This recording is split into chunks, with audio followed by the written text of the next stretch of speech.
Veer Narmad south Gujarat યુનિવર્સિટીના બીકોમના પેપરમાં 15 માર્ક્સનો છબડો કરવામાં આવ્યો। ત્રીજા સેમેસ્ટરની પરીક્ષામાં છબડો થતા વિવાદ ઊભો થયો છે।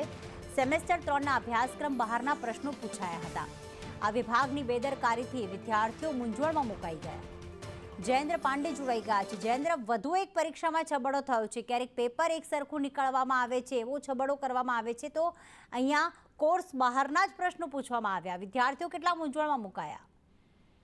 જી પ્રીતિ, જે રીતે વાત કરવામાં આવે સુરતની દક્ષિણ ગુજરાતની વીર નર્મદ સાઉથ ગુજરાતની યુનિવર્સિટી છે તે વારંવાર કોઈક ને કોઈક વાત વિવાદમાં આવતી હોય છે। ત્યારે ફરી એક વખત જ્યારે પરીક્ષાઓ ચાલી રહી છે તે વિવાદમાં આવી છે, કારણ કે બીકોમના પેપર સેમેસ્ટર 3ના જે પેપર હતા તે પેપરના બહારના પ્રશ્નો પૂછી કાઢતા વિદ્યાર્થીઓ મૂંઝવણમાં મુકાયા હતા। 15 માર્કના જે પ્રશ્નો હતા તે 50 માર્કની એક્ઝામ હતી, તેમાં 15 માર્કના જે પ્રશ્નો તે બહારના પૂછી કાઢ્યા હતા।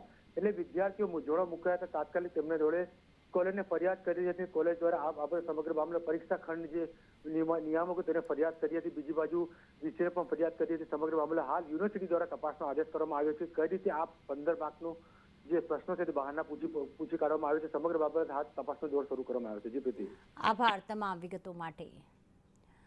તો ત્રીજા સેમેસ્ટરની પરીક્ષામાં છબડો થતા ત્યારે વિવાદ ઊભો થયો છે।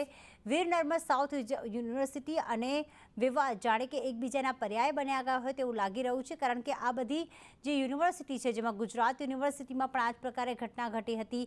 જીટીયુમાં પણ હોબાળો મચાવવામાં આવ્યો હતો વિદ્યાર્થીઓ દ્વારા। તો આ તરફ સૌરાષ્ટ્ર યુનિવર્સિટીમાં પેપર એક જ જેવું પૂછી લેવામાં આવ્યું હતું, જે જામનગરની કોલેજમાં હતું એ જ પ્રકારનું પેપર પૂછવામાં આવ્યું હતું।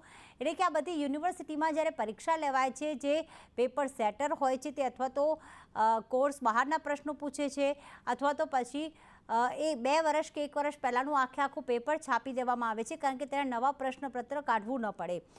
એના જ કારણે વિદ્યાર્થીઓ સાથે અન્યાય થઈ રહ્યો છે।